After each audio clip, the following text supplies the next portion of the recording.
Those are four main elements. And if you don't have your needs assessment the right way, you're all over the place and you're disjointed and it's not very fluid. It's kind of unprofessional. Let me ask you a question. Did you come here to listen to money or make it? This is L.A. Williams, the blind master. And Sean V. Bradley and I came here for one reason and one reason only. That's to fill your pockets with money. Now how are we gonna do it? By giving you the secrets, techniques, and strategies for you to stop losing and start winning at this game called automotive professional sales. Hey everybody, this is Sean V. Bradley, the creator of the Millionaire Car Salesman Network, the community, the podcast, the Facebook group, and the president of Dealer Synergy. I got a special, not a guest. She's part of the team over here, but I got a special person on here, Miss Tianna Mick. Hey everybody. Thanks for having me back on the show. Yes, I'm not really a guest, right? Kind of like that repeat character that always comes in every so often during the holiday episodes, and that's kind of perfect. It's the holiday season. Everybody wants to get their sales up before 2024 comes, and that's what we're going to be talking about. Yeah, absolutely. So first and foremost, how was your holiday? It was awesome. Obviously, we just passed Thanksgiving here, and as this episode is airing, we might be coming up upon Christmas, which is what we celebrate here in the Mick Bradley Vega household, which is my last name. It's adding a lot. But yeah, we had a wonderful Thanksgiving. How about you, Sean? Pretty good, but L.A. Williams, who is the part owner of the company, he celebrates Hanukkah, and his wife, his woman, she celebrates Kwanzaa. So we are a very diverse company celebrating lots of celebrations. But do you know what I'm celebrating? The fact that my man, Jason Kelce from the Eagles, just dropped his second Christmas album, and on it is the all-time classic, Dominic the Donkey. I cannot wait to hear that from Jason Kelce. That's awesome.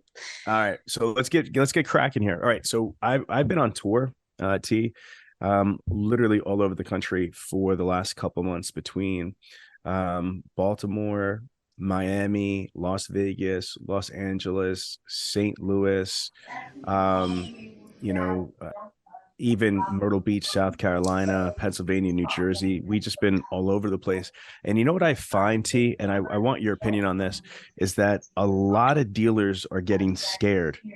So listen to me out there in the dealership verse, right? Like not the metaverse, the dealership verse.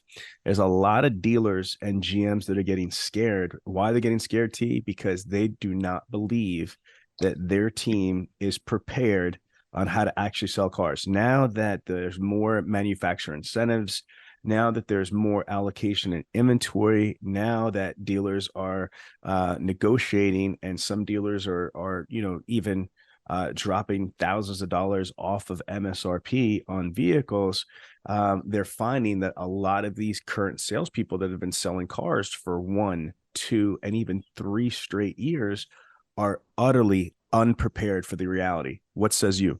Yeah, I mean, you said it perfectly. I think for quite a long time, dealers have known that the other shoe is going to drop and that the market is definitely going back into normalcy, which is what we want to see. But like you said, how is their team best prepared to actually sell in the post-pandemic world? Because at first we had to prepare our team to sell during the pandemic world, right? It was like a total shift. Like, don't get them in the door, right? It was like, get them on a Zoom, and then it was get them, to sign a credit app before even shaking their hands, because all this craziness. And now, like you said, it's going back to how do I go back to the basics? How do I just sell a car? And a lot of people are, like you said, getting kind of nervous or scared, but I think it's because a lot of people forget what the industry was like, 3, 4, 5 years ago, right? I feel like it hasn't been normal for the last, I want to say 4 or 5 years, only because even leading up to it, elections, everything was crazy. So I think dealers, like you said, are getting scared, and I think they're starting to realize they need to prepare. I think that's what the big thing is too. Yeah, you just hit on something. It's not just the pandemic, right? It's not just the last 2 or 3 years. It was getting kind of nutty right before the pandemic too. What you have to realize, right, is that if you have not sold cars longer than 3 or 4 years, you might honestly not realize, because you don't know what you don't know, right? You might not realize how different car sales is. I remember a time not too long ago when somebody came into the dealership, we actually had to qualify them, identify their wants, wishes, expectations, needs. We had to actually listen to them and try to find out, what was the best situation that they were looking to achieve. Not what just the best price was, but what was the best overall deal for this particular prospect. And again, we had to qualify them. We had to use a customer needs assessment, a qualification sheet, whether it was in the CRM or it was, a printout, but they had that. And once they did that, they were able to land them on the right car. They were able to select the proper product for a full features and benefits walk-around presentation. And then we had to do those walk-around presentations because we needed to build value in this product. We needed to build value in this situation before we discuss numbers. And then to just kind of really nail that home, then we took them on a demonstration drive. We took them on a test drive. We didn't just put the plates on there and said, go out and call me when you get back into the dealership. No, we went out with them and did a test drive with them the whole entire time, trial closing on them and getting them ready to purchase this vehicle. And when they pulled back into the dealership, we didn't just stop there and cut corners. We actually went to the service drive and we built up how powerful our service department is, because we knew that the prospect's going to spend way more time with maintenance and owning the vehicle than they're ever going to spend time in buying the vehicle. So these are just some of the things that we got away from. T, let's talk about it. In the last 2 to 3 years, we've lived in a reality that vehicles 3+ years ago that would have never sold for more than $100 or $200 over invoice were selling at sticker or over sticker. And I'm going to repeat that. Vehicles just a couple of years ago that would have never sold for more than a couple $100 over invoice are now selling for list or over list, with these addendums or without addendums. It's just insane. So when you have that type of arrogance, when you're like, hey, I've got the car, you want it or not, but it's not imagined arrogance, Tiana, it's legit. Like if a person didn't want the car, it didn't matter, because there's 3, 4, 5, 6, 7, 8, 10 more people right behind them that want the same car and will pay at list or over list for it. So again, the good times that we've had with all these grosses, let's call it what it is. We've had record amount of revenue, record amount of commissions, record amount of grosses. It's been, shattering the ceiling over and over again. When we have great times, it really builds and nurtures bad habits. What do you think about that, Tiana? The fact that because it was so good and so easy, good times build bad habits. What do you think about that? Yeah, like we were talking about this whole time, it's made everybody more scared, but I think because they realize they have to do all those extra more steps, right?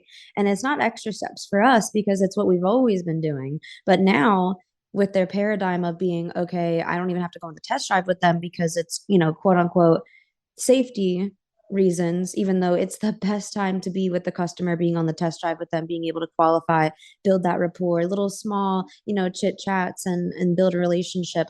But now, especially, car salespeople, we're looking at that as like, oh, those are extra steps. That's something if I have time to take them to service, I can do that. And they don't realize all of that we had to do before the pandemic to build up to that value of the vehicle being above MSRP, of the vehicle being above that market value. And now with everything coming back to normal and car salespeople aren't going back to how we were normally selling, they're skipping all those steps and they're not building value. And that's why these customers aren't purchasing vehicles, right? They don't see the value in the vehicle or in the entire experience that you had given them.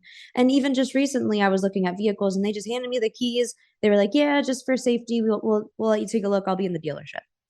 That was completely crazy to me. I was like, what? You don't want to literally do a full demonstration walk around? Okay, that's fine. But all these little things we forget as car salespeople adds value to justify for the over MSRP, over market, and all that we're doing. So salespeople, you definitely need to start getting back to the basics, because if not, you're definitely not going to hold on to those MSRP, high gross deals. It's going to go back to just giving cars away. We obviously don't want to go back to that. So price is only relevant with the absence of value. It's one of my favorite sayings in car sales, but it's true. Price is only relevant with the absence of value. And this pandemic taught us that. It solidified that. It really, like, 1000% validated that statement. I'm going to repeat it one more time. Price is only relevant in the absence of value. Supply and demand is value, meaning that if I have a vehicle in stock that someone wants to buy and there's not many that are like it or available, but there's a lot of people that want the same vehicle, not only will I be able to sell this vehicle, but I'm going to be able to sell this vehicle and I'm going to be able to get as much money as I possibly could squeeze out of it. It's called supply and demand. So we realized through this pandemic that people are willing, and not only willing, but would absolutely pay sticker or pay over sticker for it. But we have to build that value. Now, the market built the value. The market was basically, look, there's a pandemic. Cars are super expensive. There's not a lot of cars here. If you want this, this is what it is. But there are a lot of salespeople before, during, and after this pandemic that were making a tremendous amount of money because they built an integrity-based process. They had the road to the sale locked down. Tiana just said that people, would skip steps. I'm going to take it further and tell you, what it's been like for the last couple of years.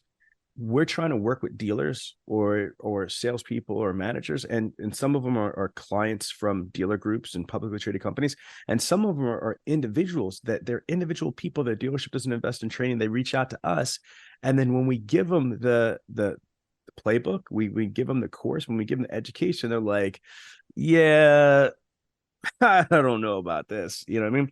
And then they start doing pieces of it. They start Frankensteining the stuff. They're not following step by step, ingredient by ingredient.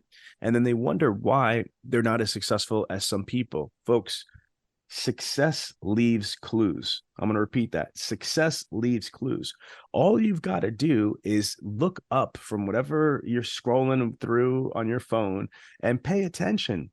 The most successful people have patterns in the car business. What are they doing? What is, what are superstars like Cody Carter doing?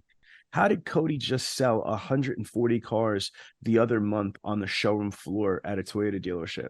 How did he make $112,000 in personal income just the other month, in 1 month? Not in a year. In 1 month, he made $112,000 in a month.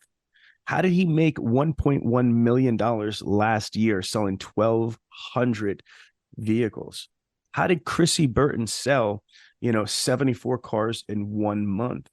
Okay, this is what you should be doing. You should be paying attention to what successful people are doing. That's what this podcast is about. This podcast is finding the absolute best, brightest, smartest, and most successful people in our industry, and we talk about them. Okay, and we have the Millionaire Car Salesman Facebook group, which has got over 27,000 dealer principals, GMs, managers, automotive professionals, BDC reps, and everything in between in there. Why? So they could synergize, collaborate, share information. But what you can't do is keep using the crutch of, I got the car, they'll buy it if they want it. No, those days are over. They're not coming to an end. They're over now. Okay, just look up December 2023. It's the last month of this year. Okay, we need to not only get our shit tight for this year so we could close out this year strong, but more importantly, Tiana, we absolutely need to come up with a viable strategy for 2024, because 2024 is going to be definitely different than 23 and 22. And we need to start to adjust to that reality. So what kind of advice do you give? What should salespeople and management be doing in 2024 or 2023 going into 2024? Yeah, a better qualification process. I mean, we've said it time and time again. The number one reason why people aren't buying the car is because they're landed on the wrong car, right? And especially if we are already limited on inventory, do we really want them landed on the wrong car when we don't even have a lot of pickings to kind of choose from? I would really tell salespeople to go back to the qualification process, really find out, okay, if somebody comes in and say, hey, I want a Ford Fusion, or hey, I want a pickup truck. Instead of saying like, hey, I have a couple of those, let's go take a look outside. What interested you in the Ford Fusion? What interested you in that pickup truck? This might seem like simple things, but especially now with this post-pandemic, nobody's asking these questions, right? They're thinking, hey, if I have the car, they're going to buy it. If they're here and I have the car, they're definitely going to buy it. I'm spotting it right now. And they're ignoring all of the pre-qualifications that, oh, well, actually, I kind of needed a pickup truck because I wanted to tow X, Y, and Z. Oh, well, how much you towing? Oh, well, did you know that we have about a couple SUVs out there that could actually do a little more than what you're doing now? Oh, okay, let me take a look at that. Versus, hey, I have the car, let's just go out in the lot and take a look at it. So let's get back into the qualification and into what are the questions that you really need to be asking your customers to understand. And LA Williams says it all the time. I love it is, a great salesperson never asks questions that they don't know the answer to, right? So if I'm asking obviously about, why do you like that Ford Fusion? I'm in the back of my head, I'm trying to think, okay, what other vehicles are comparable that I could in my head fit them into or have them take a look at, because inventory is a huge issue right now. So instead of biting that bullet at the end, once you've, shown them that car that they're probably landed on the wrong car, let's get back to the qualification process of everything and really understanding why they're looking at that specific vehicle, because it's our job as sales professionals to land them on that right vehicle, right? It's not our job to sell them a car. I want to put that out there too. It's not our job at all to sell them a car. It is our job to understand what vehicle they are looking at to fulfill the need in their life. And so we are doing them a disjustice by not qualifying them and by not qualifying what vehicle they're looking at. So Tiana is 100% correct. NADA says the number one reason why people don't buy cars is because they're landed on the wrong car, because we are not qualifying them. Listen to me. If you are a manager out there, if you're listening to this podcast, if you're listening to this live stream in the Millionaire Car Salesman, you need to look at your customer worksheet. I go into stores every day and I am utterly shocked that they don't have a customer worksheet. Or if they have a customer worksheet, they're not using the customer worksheet. Or if they have the customer worksheet and they're using the customer worksheet, it's some antiquated, old, outdated worksheet that's got grandma and granddaddy questions on it that you wouldn't ask that shit in the century. So what you need to do is make sure, number one, is that you have an awesome updated customer needs assessment or a customer worksheet. Guys, ladies and gentlemen, we have deal jackets for a reason. We have a STIP checklist for a reason. We've got checklists for a reason, to make sure that we have everything that we need, for that situation. To me, the customer needs assessment is or should be considered like a checklist of what qualifying questions that you should ask. You shouldn't give it up to your people, especially if they're new, and expect them to magically know what to ask and how to ask it, etc. And oh my God, if you just sat into any of these fucking conversations your people are having, you would be sick to your stomach, because they're qualifying their prospect supposedly, and it sounds like they got Tourette's. It's like I'm talking to Tiana. First I'm talking about the vehicle. Okay, so Tiana, you're interested in the 2024 Kia Sorento. Is that correct? Yeah. And then I just jump down into, well, how much are you going to put down? $5,000? Okay. So then what kind of car are you driving? And they're all over the place. There's four main ways that a car deal is structured, articulated, or you could get profit from. Okay. That's going to be the vehicle of interest, the trade-in or potential trade-in, the vehicle they're driving now, the current vehicle, the down payment or initial investment it's called, or the monthly payment or monthly investment. Again, down payment, monthly, current vehicle, and vehicle of interest. Those are four main elements. And if you don't have your needs assessment the right way, you're all over the place and you're disjointed and it's not very fluid. It's kind of unprofessional. Now, let's just say that you kind of get that covered. If you get that covered, then you should have a very, very strong probability of doing the proper product selection. You're able to show them the proper vehicle. Here's the next part that you need to work on is creating a meaningful product presentation. Now, Tiana, what I'm noticing, especially recently for whatever reason, is a lot of times people are doing the walk around presentation the same exact way, whether they call it the butterfly method or this method, that method, whatever. They're starting at one place, and for every single prospect, they're going through it the same way, which I think is utterly absurd. Absurd. Why? Because if I'm talking to my prospect and they tell me that the most important things are performance and safety, then why am I talking about anything else at first? Okay. And so did you hear what I just said? It's counterintuitive. If you qualify the prospect the right way, you found out their wants, wishes, needs, expectations, all this stuff, you should be customizing your features and benefits walk around presentation based on your particular prospect's wants, wishes, needs, and expectations, not your presentation style, not your butterfly method or whatever bullshit method you think you're doing. It doesn't make sense. You need to qualify your prospect, and based on their most important wants, wishes, needs, expectations, be doing your presentation reverse engineered on what they want first. Tiana, what are your thoughts on that? Yeah, I completely agree. I mean, if I was interested in a movie and they were like, well, let me show you all the other movies that we have before I show you the comedy that you're really interested in, I wouldn't even let them get to the end of the horror section. You know what I mean? I'd be like, what are you showing me? What is this? Why are we not exactly, Sean? Why are we not tailoring every single experience to the customer? But I can probably answer you on why some people have to do the walk around the same exact way. It's probably because they're not able to, or maybe aren't qualifying them before they even get to that point, right? So that's even like a precursor. So if you guys are just pulling up the car and then starting your qualification process, oh no, that's exactly what Sean's talking about, right? He's like, where do I go first? Like, do I show the trunk first? Do I show the passenger side because I know they got a lot of kids? What's going on?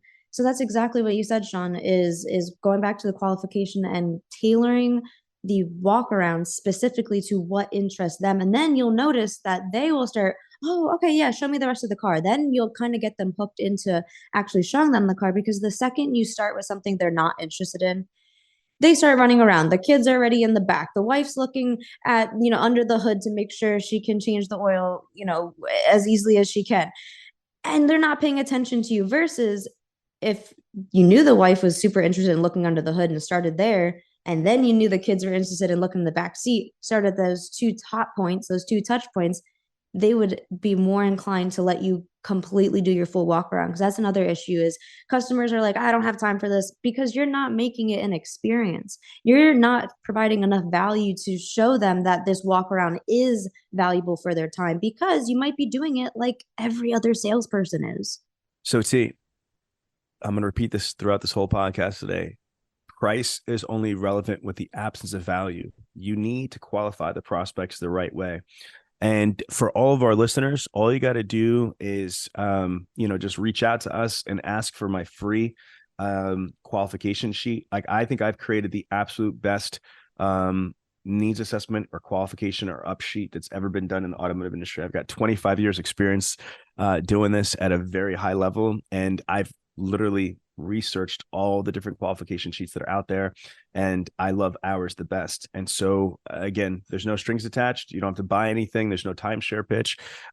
If you would like a free copy of my needs assessment, just reach out to us and we'll give that to you. If you need a little bit of training on it, then we can talk about that. But again, I'll give you the free dealer synergy customer needs assessment. It would really dramatically help your people, whether they're on the floor, it's a phone up, or internet up. It's an incredible mechanism and a process, and most importantly, a sheet to be able to help your people, guide them on the best qualifications. Because remember, when you qualify the prospect the right way and you identify wants, wishes, expectations, needs, details, it's going to enable you to select the best possible product.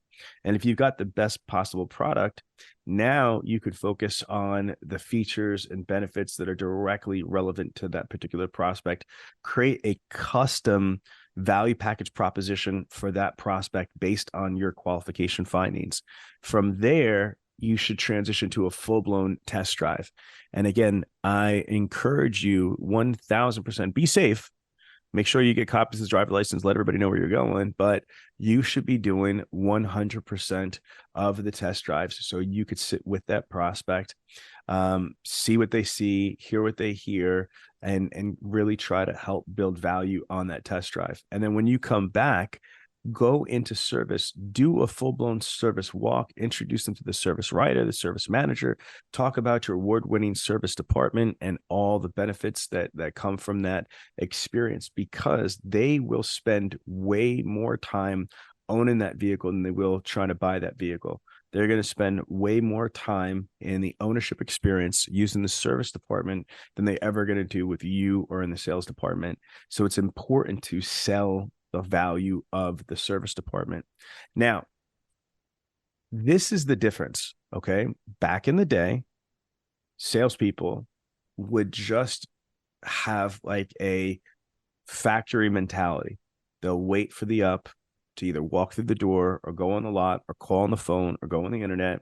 And once they catch the up, they bring them in and they go through the same mundane set of exercises or behaviors, whether that's, doing a walk around presentation, doing this, doing that. What I'm saying is that you have to be more intuitive.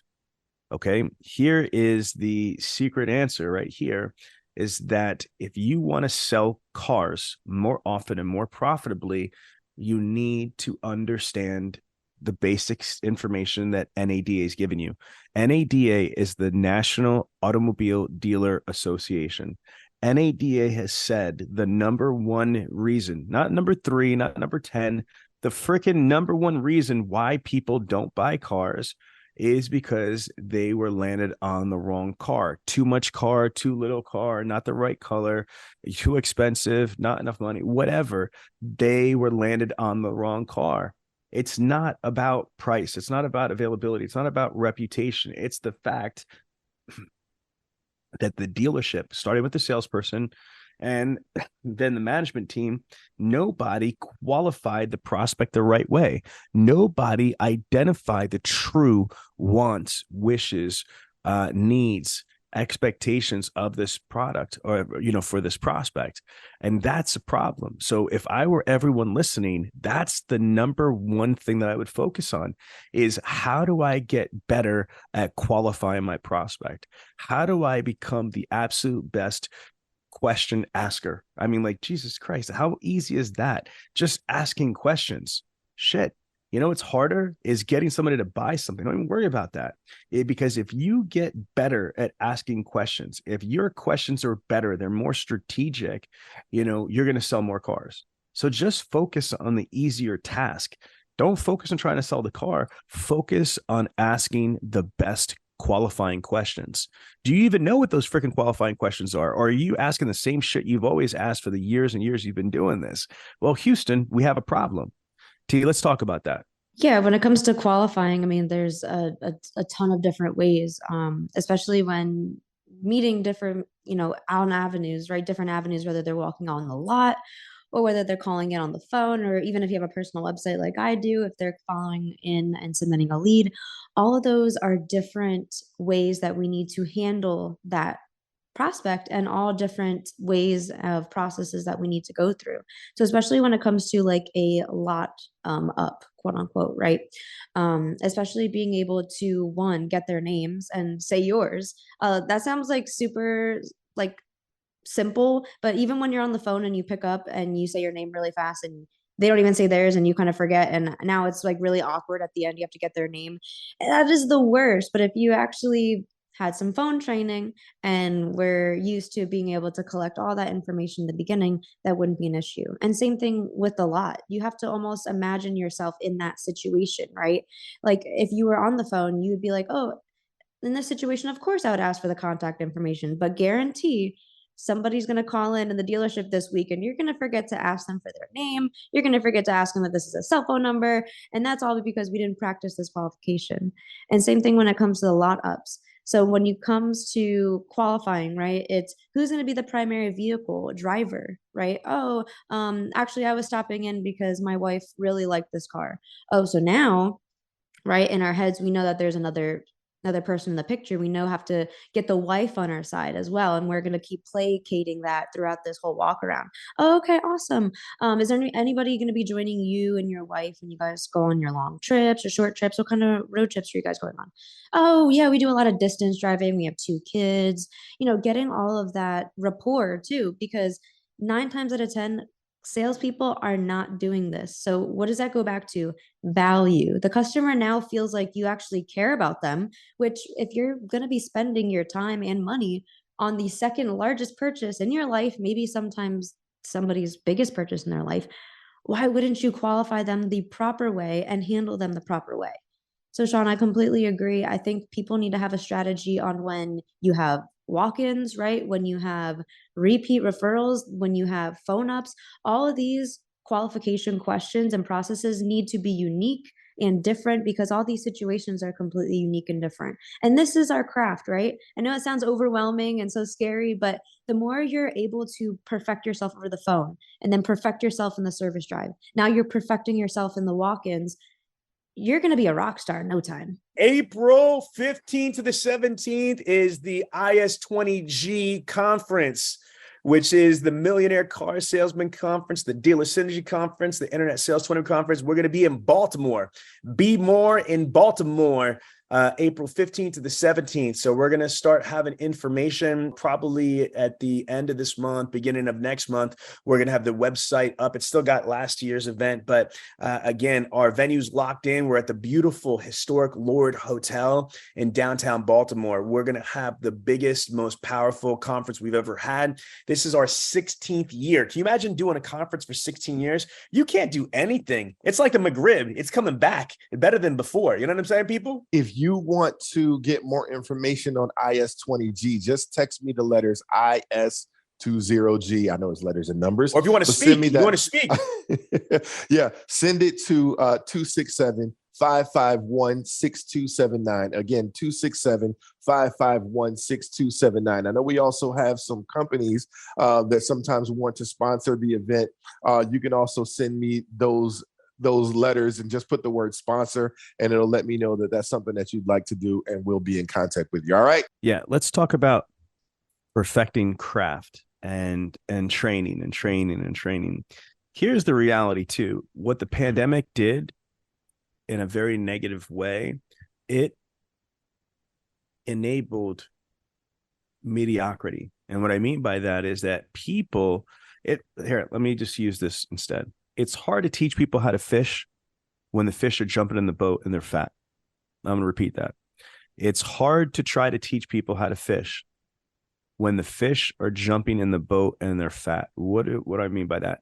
I mean that in the last couple years, it's been hard training people because we'll try to train them and then, managers won't force accountability. They won't hold their people accountable because they're selling cars and they're making a shit ton of money. So if they're selling cars and they're making a shit ton of money, why grind the salespeople? Why grind the BDC? Why grind other managers onto it? And then here's why you do that, why you manage and you're responsible. Because when shit's about to hit the fan, which it is, with the economy, and your people aren't prepared because we allowed them to be mediocre for all this time, that's when this is going to come back and bite you in the ass. And you're going to be like, man, I really wish that I held my team accountable, because there are a tremendous amount of dealers and managers right now that are allowing their salespeople, their BDC reps, and their managers to slack off. Yeah, you don't have to do the online training. Yeah, you don't have to join the webinar. Yeah, you don't have to listen to the podcast. Yeah, if you have time, you can do it. And what's happening is they're not doing any of the things that they need to do to sharpen the saw, to get better, to learn more. And so they're becoming lethargic. They're becoming out of habit. And so when they have a difficult situation or a tactical situation with a prospect or a client or an adverse situation, it takes them longer to deal with it. It takes them longer to overcome it. And then their closing ratio and the success ratio continues to drop. So I really encourage you guys, stop the madness now. Okay. You do not want to get into January 2024, February 2024, and then be like, oh my God, oh my God, oh my God, we're not selling cars. Oh my God. Oh shit. We need to start training. You need to start training now. Now. Hello. Now. You need to start training now. Train your people now. Stop letting them practice with real customers. I mean, seriously, stop letting your salespeople and your BDC reps burn through ups, because that's what they're doing right now. If they're not practicing, drilling, rehearsing, they are burning through ups. See? Yeah, I mean, it's like if we were all hunters and we really needed to eat tonight, and you're letting everybody just never held a bow and arrow before, never shot anything before, just go out and scare off all the game and big all the big game, right? To go to the other hunters, which is, if you have one person doing that, right? If you have, just think about it, and Sean says it all the time, everybody says all the time, right? You're only as strong as your weakest link. And that is so true, because if you have one salesperson, one hunter out there scaring off all the big game and they're going to all the other dealerships, who do you think that's affecting? Now that's affecting the entire sales team and yourself, right? That is affecting you. So I encourage you. I know car sales is such a cutthroat business, right? And you want to be better than anybody on your team, but that is so powerful, knowing that you guys are on a team and you are literally only as strong as your weakest link. If you see one of your sales guys kind of, rubbing customers the wrong way, really running people out of here, that's not just making them look bad. That's making the dealership look bad, right? In return, that customer is now not going to come in, probably not going to buy a car, and they're definitely not going to send their friends and family there. So I would highly encourage, even if you're the top dog, right? Those people under you, those salespeople under you, they're scaring away your customers that could potentially be yours. Because, hey, maybe somebody does a good walk around and they don't follow up with them and they come back and maybe you get the sale.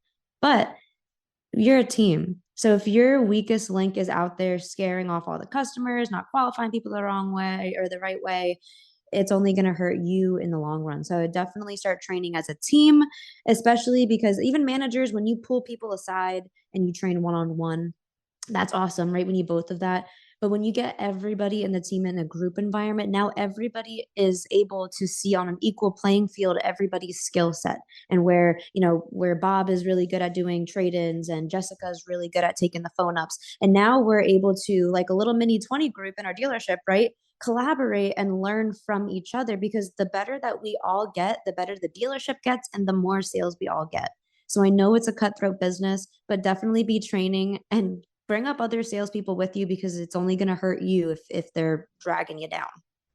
Okay. And then to help the managers out there, because I think that there's this also a major disconnect.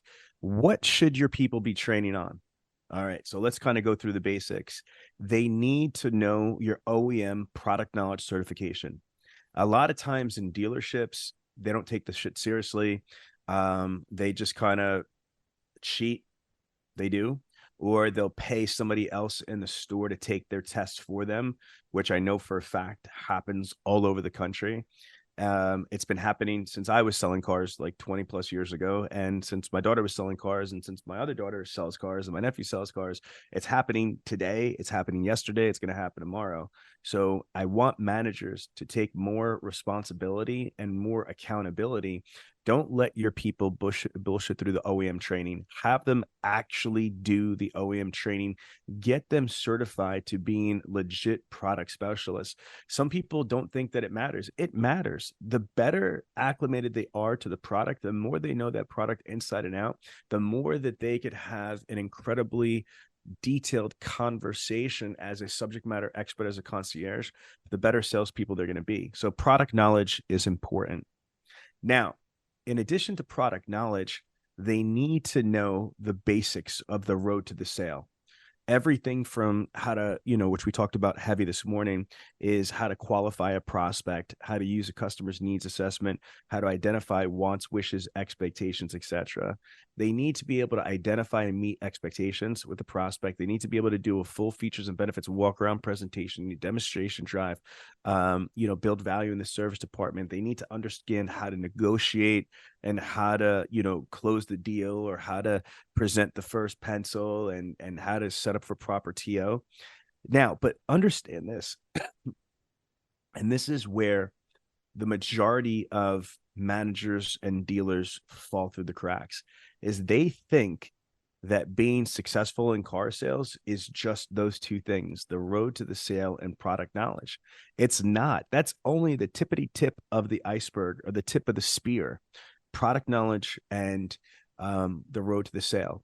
Let me go with this with you right here. There's 8 ways for a showroom salesperson to sell a car, and you need to train your people on all of that. Not just surface training or recommendation training, literally drilling details for full. How does somebody handle walk-in ups and lot ups? How do they handle B-backs, internet ups, phone ups, prior customers, orphan owners, service conversions? How do they generate referrals? How do they generate prospects? There's 8 separate ways. So that's 8 separate curriculums that's right there. You can't just tell people to work the service drive because NADA says that, a service customer is 7 times likely to purchase a vehicle. That's great. But what are the damn skills? What are the word tracks? What are the assets? What's the schedule? They need to know this stuff. So now we've got the road to the sale. We have the 8 ways to sell. We've got product knowledge. What about the CRM? You need to go through the CRM basic training, the buttonology of that training. So if you're a Vin Solutions, dealer, which I think that's a great CRM, then you need to have gone through the Vin Solutions buttonology training. But just like the OEM doesn't teach you how to sell a car, Vin Solutions or no other CRM company teaches you how to master CRM. They only teach you buttonology and product knowledge of that CRM. You then need to learn how to use the CRM. What is the CRM strategy? What is the CRM philosophy? What is the CRM action plans? What are the CRM processes? What is the CRM content? T, what else do they need to learn? As far as like generating referrals and building your community, talk about that. They need to learn all that. Yeah. And if you've been listening to the podcast, this is things that we've spoken about and have a ton of content, especially when it comes to LA Williams and I. We just did an episode about how you need to be more involved in your community and going back to the quote unquote basics of asking referrals and prospecting, like doing simple things like handwritten cards. I mean, I know that sounds so simple and like easy, but no one is doing that nowadays. And how people are literally getting instant results by doing something as simple as that. So especially with the holiday seasons coming up and a lot of holidays coming up, being kind of aware and taking notice of the different community events that are going on in your community and actually showing up. I think that's going to be a huge one for you guys this year with the last 2023, hoorah push of the year. Being involved in their community events will lead you up to then being invited to the spring events, the summer events, the fall events, and then coming back again to the holiday events. You don't want to be that vendor, that car salesman, that person that just comes in and only, comes around once in a while. I think especially because it's the season of giving, regardless of which holiday that you celebrate, it's the season of giving. So being able to say, I want to give back to my community and go into some holiday events and segueing into, hey, what other events do you guys have would be super beneficial for you guys. Guys, you need to train your people for this century. Okay. Like you got to make sure, let's talk about communications. They need to learn inbound, outbound phone calling skills, phone skills, inbound, outbound text messaging skills, inbound, outbound chat skills, inbound, outbound social media DM skills. That's LinkedIn DM, that's Facebook DM, Instagram DM, TikTok DM, Snapchat DM. Again, in addition to that, they need to learn Apple FaceTime, Skype. They need to understand about memes. They need to know about video email, video text messaging. how to create videos from your cell phone, how to use pop sockets, how to hold the camera.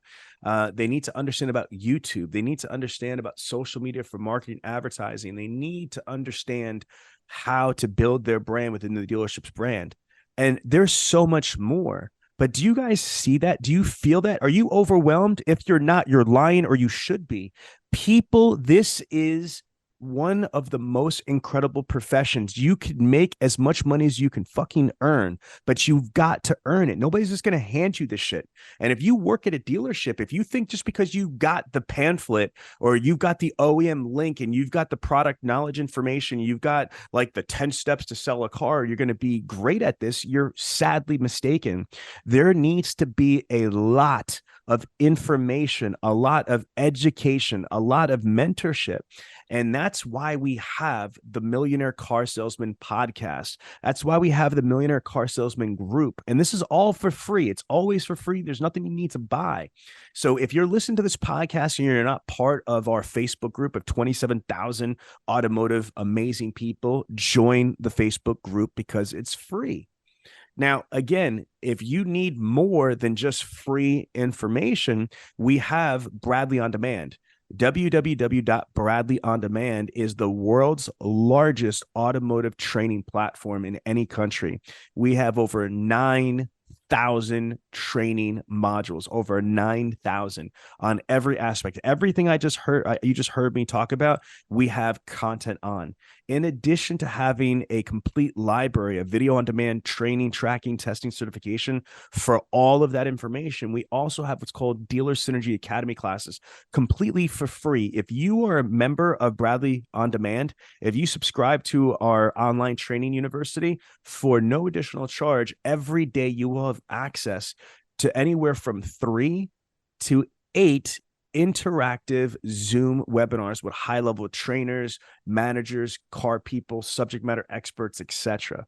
So again, and if that's not enough, at Dealer Synergy, the parent company, we do on-site training, consulting, mystery shopping, call monitoring, and everything in between. So there's free training and then there's paid training. But regardless, you need to train. Whether you just take the free stuff, which I'm totally okay with, it's better than nothing, or if you really want to take your career to the next level and you invest in yourself or your dealership, you invest in your team. Because remember, there is nothing more important at your dealership than your team. It's the only thing that differentiates you from ABC Motors and XYZ Motors is your people and your processes.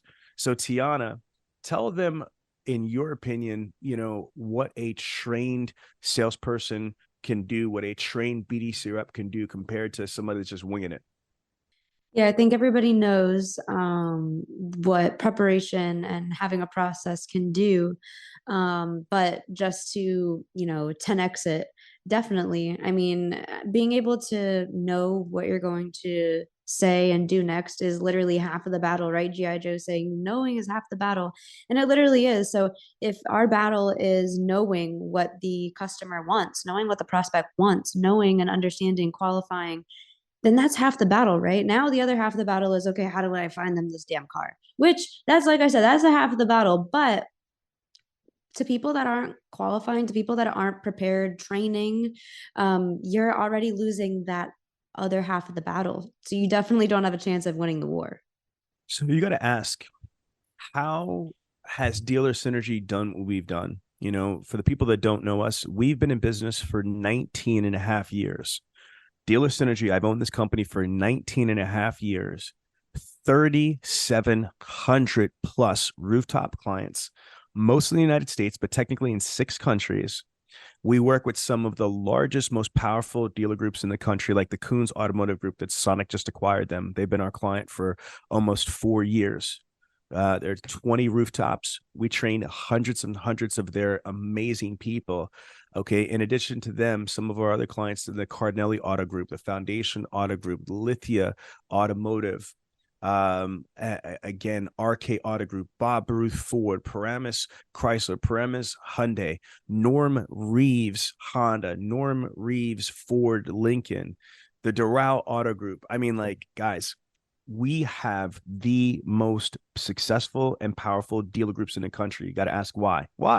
Why do they choose Dealer Synergy? Grant Cardone, who's a billionaire, who's got an incredible platform himself, why did he specifically choose to partner with Dealer Synergy? Go to Cardone on Demand. You're going to see me on the front page with Cardone, and we're in 1,000 Cardone dealerships. Why? Cardone could choose anybody. We've been with him for over 4 years. He's been licensing part of our content to all of his dealers. You got to ask, why do we work with, clients at the level of Cody Carter? Cody Carter is the #1 car salesman in the country, our client. Okay, fact. He sold 1,200 units last year, made $1.1 million. Dealer Synergy client. Okay, and partner. Then we've got Chrissy Burton, the #1 female in the entire automotive industry. She's not just a friend, she's a client. She works at Hubler Chevrolet. Client. She sold 74 units on the showroom floor in 1 month, no assistance. So you got to ask yourself, why is this possible? Why do we have almost 30,000, members in the Millionaire Car Salesman group? Why do we have almost 1 million downloads on the podcast? Success leaves clues. I've been doing this for 25 years, and my entire career, I surround myself with the absolute best, most successful people in the entire world, in any country, for automotive sales, retail, and etc. And my job is to get the information from the people that have it to the people that need it, which is all of you listening to us right now. And with that being said, me and my family, my wife is the CEO of the company. My 2 daughters are in the business. Tiana is one of my daughters. My younger daughter, Kalina, works at RK Auto Group. My nephew works at the Patriot Auto Group. I mean, my family is deep in the automotive industry. We bleed gasoline. So T, how can someone get a hold of you or us if they wanted a free strategy session or free test drive on our platform? I think the easiest thing would be to reach out to our information line, which is info@dealersynergy.com. That's info at dealersynergy.com. Our team monitors all of our inbound outreaches, and we'll be able to, obviously, with you putting a good description of what you'd like from the podcast, whether that be the worksheet, more information on the platform, or just to chat with us to follow up on, like I said, things that we've discussed. Definitely reach out to info@dealersynergy. Or if you just wanted to reach out to me personally and kind of set something up over the phone, and really just save my number in your phone and we can collaborate. Maybe I can train some of your team members, especially when it comes to community events and branding. My cell phone number, I always post everywhere. I don't think people believe that it is my cell phone number, but it is my cell phone number. And it is 610-607-3231. And I'm like a car salesperson. If you call me any time of the day, I'll be at the club. I'll run out really quick to answer your call. I don't care. Right. And as any other car salesman person should, that you should be doing the same. So reach out to me. I do call, text, FaceTime, all of it, or you can send in an email to our team at info@dealersynergy, and we'll be able to help you out. Okay. And I'm going to say this, and this is crazy because Tiana is getting so big now. She's got over 20,000, about 20,000 followers on TikTok. Now she's got people that are frauding and pretending to be her, and her fake account's getting 5,000, 6,000 followers. So, which is insane. So make sure. I'm kind of upset because one of my videos that I posted on my page, we have a fire alarm going by. Sorry. One of the videos I posted on my page is an announcement, a wedding announcement. Me and my wife just got married this year. On my page, only has 1,000 views. Their page, it has 11,000 views. I was like, what the heck? And then on another video I posted about car sales, it only had 2,000 views. Theirs has 10,000. What the heck? But I was like, hey, I find the silver lining in everything, right? And there's 2 silver linings. The one silver lining is obviously what I post works, right? This person literally stole my videos. They're getting thousands of views. They're up to 5,000 followers. So I guess my TikTok strategies and posting does work. So that's the first silver lining.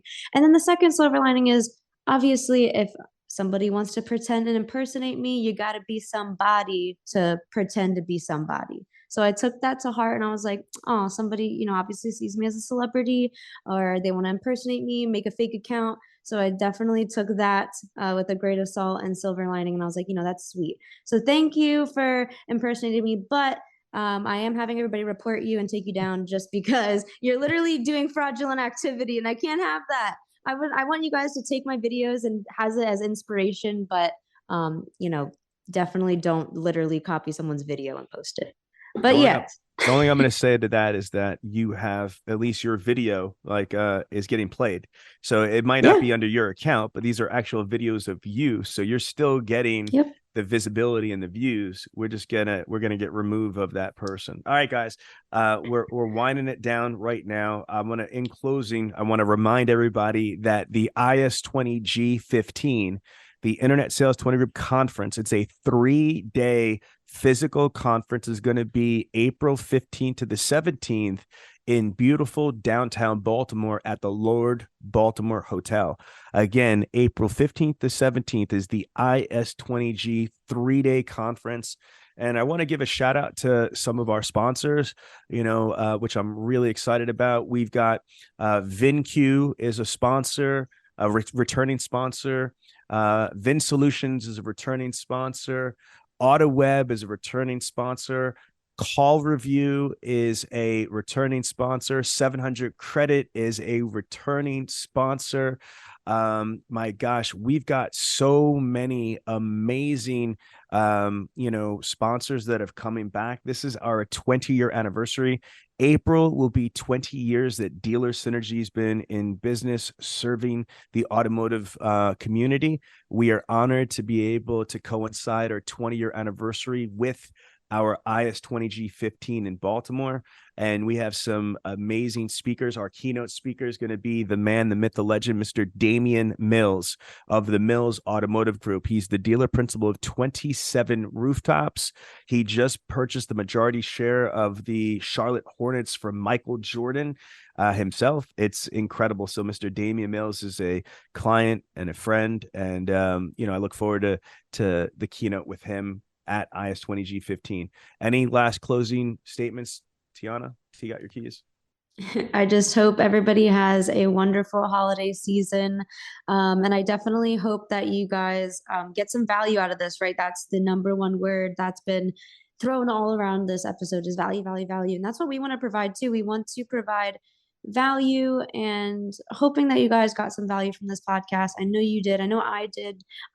Just because, Sean and I work together, right? This is kind of like training, and we do believe in practicing what we preach, and we do internal training. So this was kind of like a training for myself here. So I definitely got some value out of this. If you guys need any more information, reach out to info@dealersynergy.com or my cell phone number 610-607-3231. More than happy to talk, chat, and help you out. Thanks for listening, guys.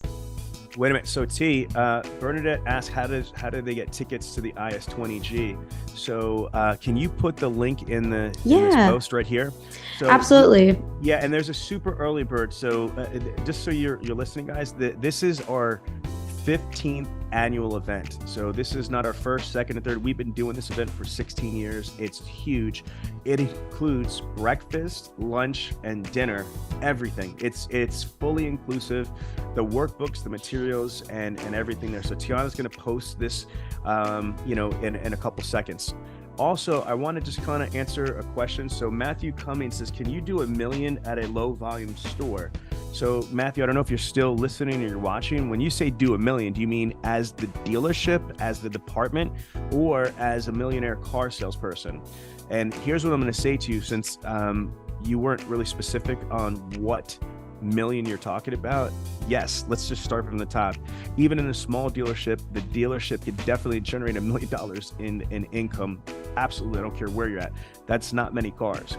Now, let's go through the harder question. Can a salesperson be a millionaire car salesperson at a low volume store?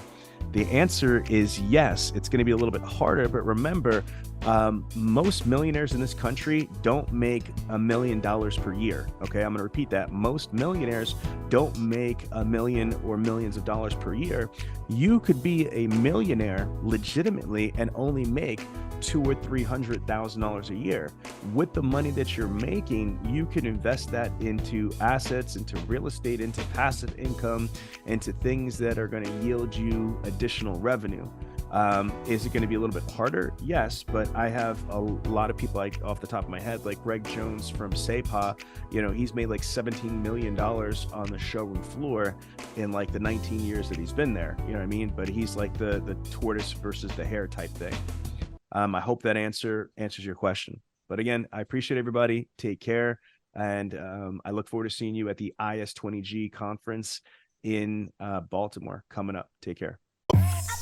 If you enjoyed this podcast, then make sure to give it a thumbs up, subscribe, and leave us a review. You know, let some other folks know about it. Oh, and don't forget to join the Millionaire Car Salesman group on Facebook.